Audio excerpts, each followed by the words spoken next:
ان اللہ وملائکتہ یصلون علی النبی یا ایہا الذین آمنوا صلوا علیہ وسلموا تسلیما اللہم صل علی سیدنا ومولانا محمد وعلی آل سیدنا واصحاب سیدنا ومولانا محمد وبارک وسلم الصلاۃ والسلام علیک یا رسول اللہ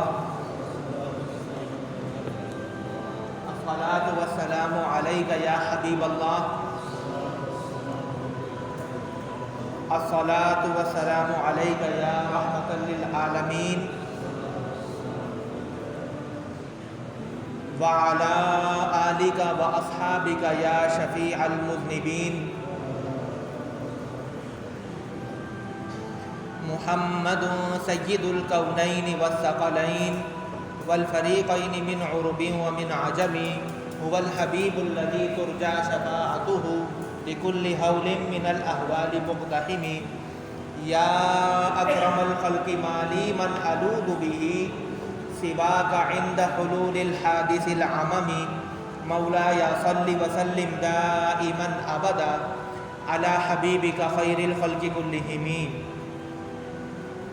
حمد و صلات کے بعد نہایت واجب الاحترام خلفائے اعظام آستانہ عالیہ حضرت کرمہ والا شریف اور میرے دوستوں بزرگوں بیلیوں، اللہ رب العزت کا فضل و کرم ہے کہ اللہ تبارک و تعالیٰ نے ہمیں یہ توفیق عطا فرمائی کہ ہم یہاں درس قرآن کی اس نشست میں جمع ہیں، قرآن مجید فرقان حمید کو سیکھنے اور سکھانے کے عمل سے گزر رہے ہیں۔ نبی پاک علیہ الصلاۃ والسلام نے ارشاد فرمایا، صحیح حدیث ہے، خیرکم من تعلم القرآن وعلمہ، کہ تم میں سے بہترین وہ لوگ ہیں جو قرآن کو سیکھتے ہیں اور سکھاتے ہیں۔ تو الحمدللہ اس نشست میں شامل ہو کر آپ سب کا اور ہمارا شمار جو ہے نبی پاک کے اس فرمان کے مطابق بہترین لوگوں میں سے ہو رہا ہے۔ تو یہاں پر تھوڑا سا وقت دینا، 2-3 گھنٹے کے لیے یہاں آنا، یہ نہایت عظیم عبادت بھی ہے اور خیر و برکت کا ذریعہ بھی ہے۔ تو کوشش کیا کریں کہ اس نشست میں کوئی ناغہ نہ کریں، کیونکہ درس قرآن جو ہے وہ ایک کنٹینیوٹی کے ساتھ، تسلسل کے ساتھ دیا جاتا ہے، تو اگر ناغہ کریں گے تو پھر درمیان میں گیپ ہو جاتا ہے۔ اور جو لوگ قرآن پڑھتے ہیں یا پڑھنا جانتے ہیں انہیں چاہیے کہ قرآن مجید سامنے ہو تاکہ زیادہ سے زیادہ فائدہ اٹھایا جا سکے۔ سورۃ النساء کا آغاز ہو چکا ہے۔ گزشتہ نشست جو کہ بقرہ عید سے پہلے ہوئی تھی، اس میں ہم نے سورۃ النساء کی پہلی آیہ مبارکہ کی تفسیر بیان کی تھی اور قربانی کے فضائل و مسائل بیان کیے تھے۔ آج انشاءاللہ سورۃ النساء کی آیت نمبر 2 سے درس قرآن کا آغاز ہوگا۔ اعوذ باللہ من الشیطان الرجیم، بسم اللہ الرحمن الرحیم،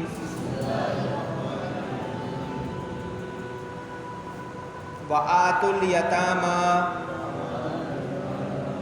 اموالہم ولا تتبدلوا الخبیث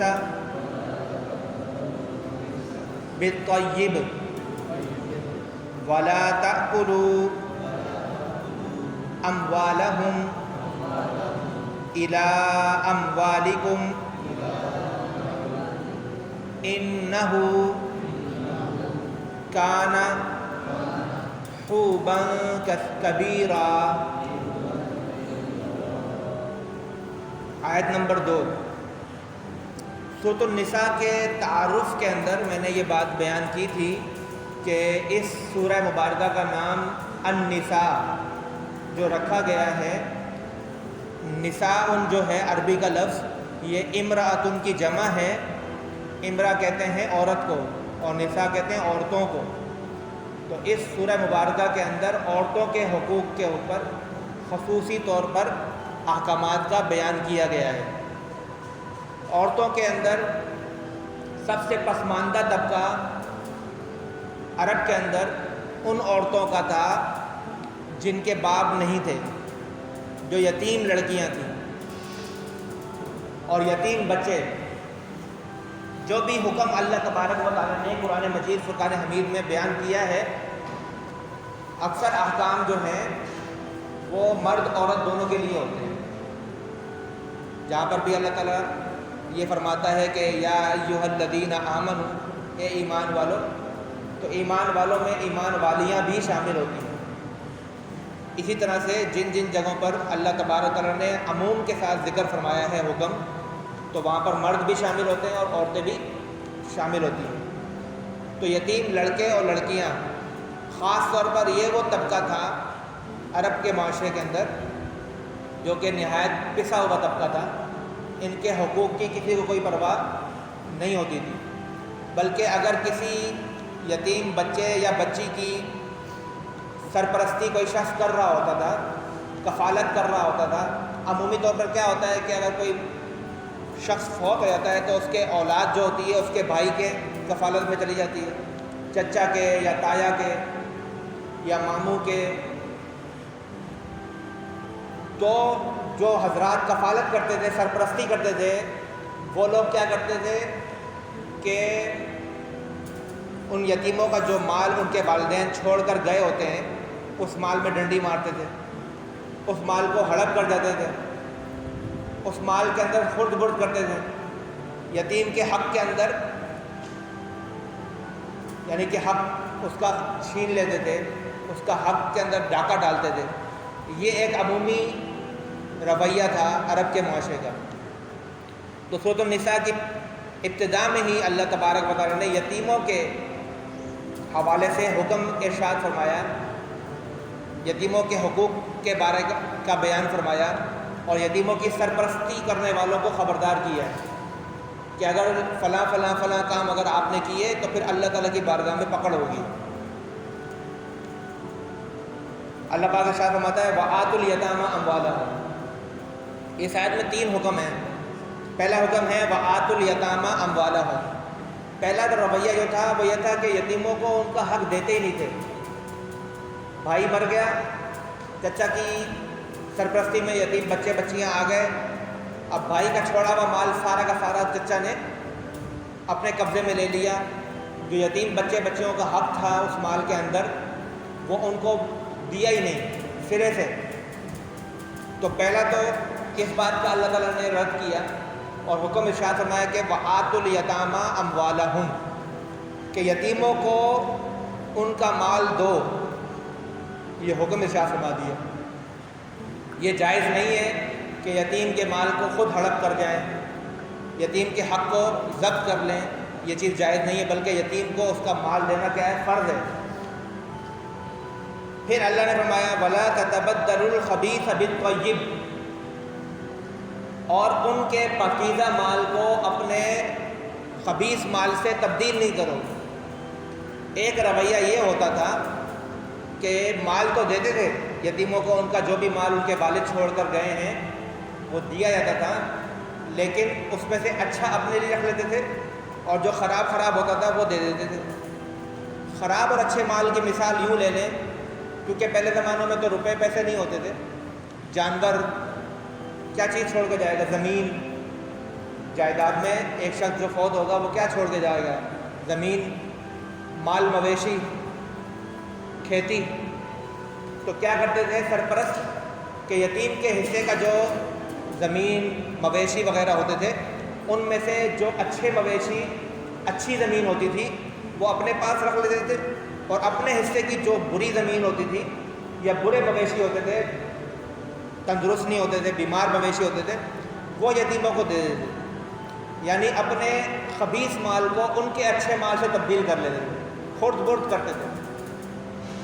تو دوسرا دروازہ بھی اللہ تعالیٰ نے بند کر دیا کہ اپنے خبیث مال کو ان کے پاکیزہ مال سے تبدیل نہیں کرو۔ خبیث اور پاکیزہ کا جو لفظ استعمال کیا ہے اس سے دونوں معنی مراد لیے جا سکتے ہیں۔ ایک معنی تو وہی جو میں نے آپ کو بیان کیا کہ اچھی زمین ہے جس میں زیادہ فصل پیدا ہوتی ہے، اور ایک زمین ہے تھوڑی بنجر ہے، خبیث اور پاکیزہ اس کو بھی کہہ سکتے ہیں۔ اور اس کو یہ بھی کہا جا سکتا ہے، اس کا ایک مفہوم یہ بھی ہے کہ جو مال آپ کا ہے وہ آپ کے لیے حلال ہے، اور حلال مال کیا ہے؟ طیب ہے، پاک ہے۔ اور جو مال آپ کا نہیں ہے کسی دوسرے کا ہے، اگر آپ اس کو اپنے قبضے میں لیتے ہیں تو وہ آپ کے لیے حرام ہے، اور حرام چیز کو اللہ تعالیٰ خبیث سے تعبیر کر رہا ہے کہ وہ ایسے ہے جیسے خبیث ہے، ناپاک چیز ہے۔ تو اللہ تعالیٰ نے حکم ارشاد فرمایا کہ نمبر 1، یتیموں کو ان کا حق دو، ان کے حق میں حق تلفی نہ کرو۔ نمبر 2، ان کے اچھے مال کو اپنے برے مال سے تبدیل نہ کرو۔ آگے فرمایا وَلَا تَأْكُلُوا أَمْوَالَهُمْ إِلَىٰ أَمْوَالِكُمْ، اور ان کے مالوں کو اپنے مالوں میں ملا کر نہ کھاؤ۔